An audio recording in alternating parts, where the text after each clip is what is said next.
Sunset spills over a burning city, the sky tinted with the grim red of defeat. Acre, the last stronghold of the Crusaders, has fallen in the year of our Lord 1291. Arrows rain onto the wharves as battered. Knights board sorrowful ships, their faces turned toward a lost homeland, their banners tattered, their hopes buried with the dead. In the carnage, a red cross fluttering in the smoke, a battered Templar staring east over the endless sea.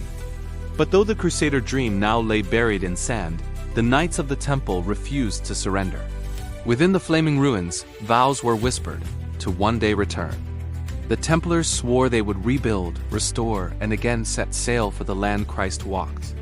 In defeat was planted the seed of a crusade that never would be born. On Cyprus in the 1290s, survivors gathered. Cyprus became a new, fragile hub for crusading hope, a place to regroup, plan, and grieve. The Templars and Hospitallers withdrew to the island, weary, wounded, stripped of their land, but not their faith. The Grand Master, Jacques de Molay, called for renewal. Before his brothers, he swore the Holy Land would rise again. The cross would not fade. With sword and sacrifice, they would reclaim Jerusalem. Fortresses arose from the Cypriot stone, rebuilt silent and haunted. Knights trained in silence, disciplined their only comfort. Maps of the world were spread across candlelit tables. Red lines were drawn toward Egypt. Egypt, the heart of Muslim power. If Egypt fell, the way would be open to Jerusalem. Plans for a massive armada began. This was to be the greatest crusade yet, one of vengeance and redemption, the last great act in a saga nearly 2 centuries lost. But beyond the sea, Europe had changed. The Templars now stood as knights without a crusade. Their castles, majestic and foreboding, stood silent across Europe. Pilgrims donated coins. Peasants bowed and crossed themselves before fortified doors. The order's treasure grew as their purpose withered.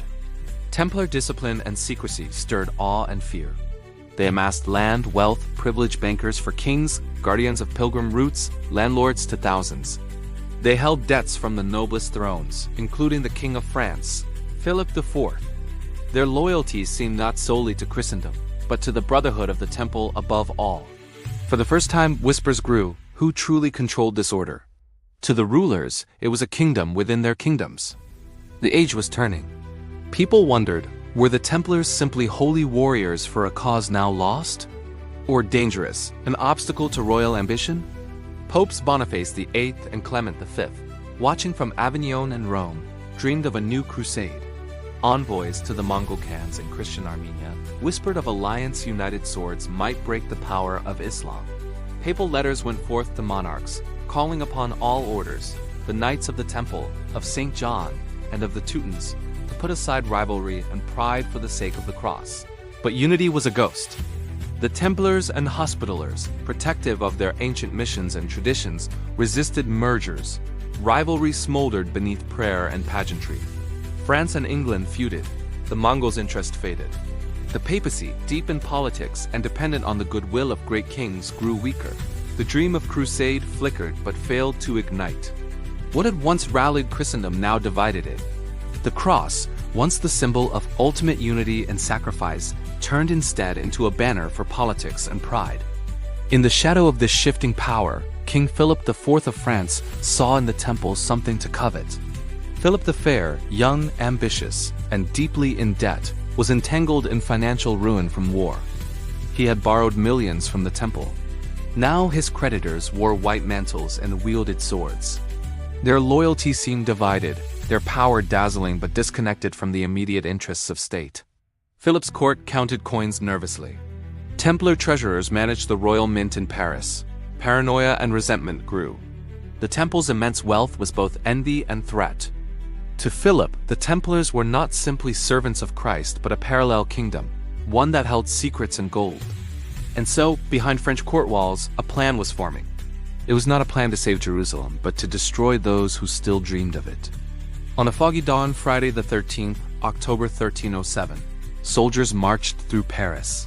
Across the country, Templars were seized from their beds.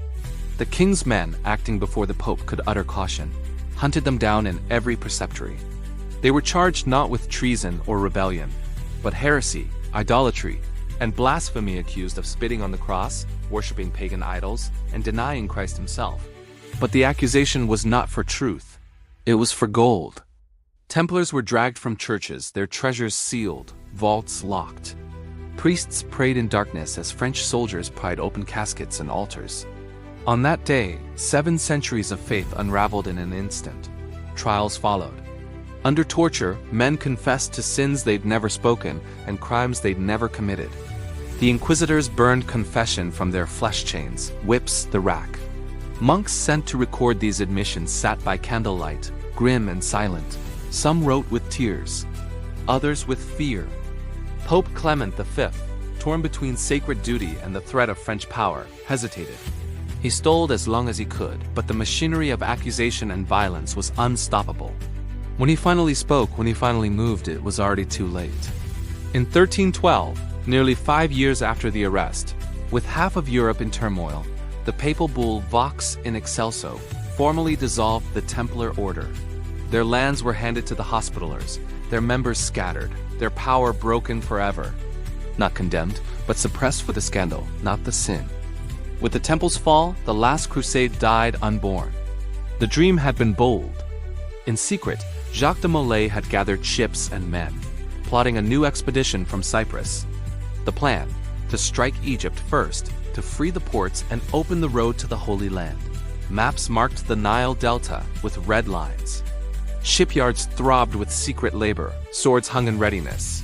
The effort consumed resources, faith, and hope. It was to be the redemption of Christendom, the final, glorious act of the Holy War.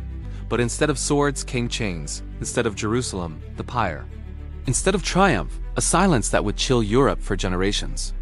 For years, chroniclers argued, what if the Templar Crusade had sailed? What if the kings and the papacy had supported the orders with one last unity? Could Egypt have fallen? Could Jerusalem have been regained? Could the age of crusades have had a final redemptive chapter?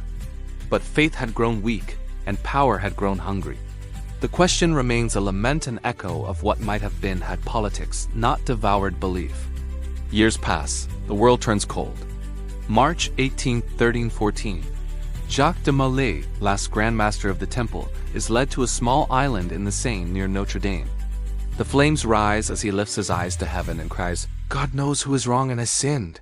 Woe to those who have condemned us unjustly. The fire glows against the cathedral stone, washing over crowds gathered in silence. His final prayer closes the era. As smoke rises, the age of crusading ends not in victory, but in mourning and fire.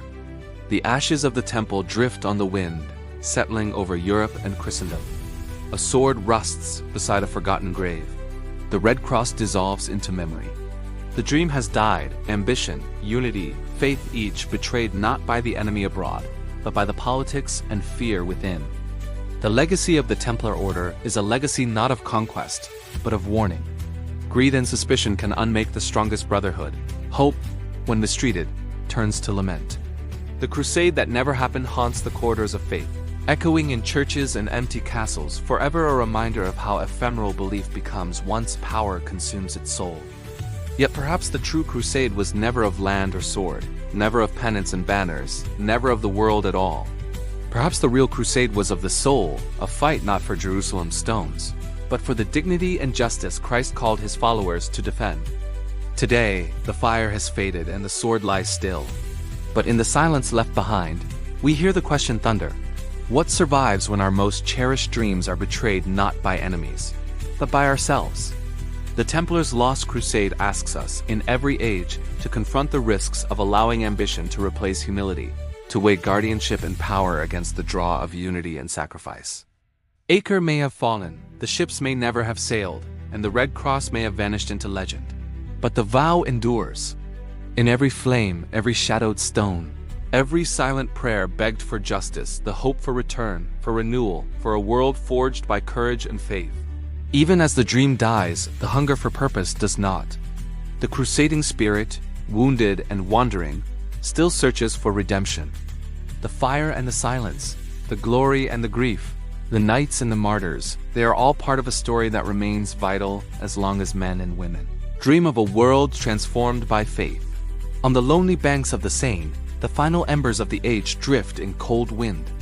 A brother lifts his head towards the horizon, watching, waiting not for an army, but for the faint promise that truth and justice will one day find home, even in a world of betrayal. This is what it means to inherit the dust and glory of the Templars, of the Crusades, of all lost dreams, to carry hope in darkness, to remember courage in defeat, and to never let the fire of renewal be fully extinguished. The sword may rust, the cross may burn, but the quest for the sacred must be reborn in every generation, new and true.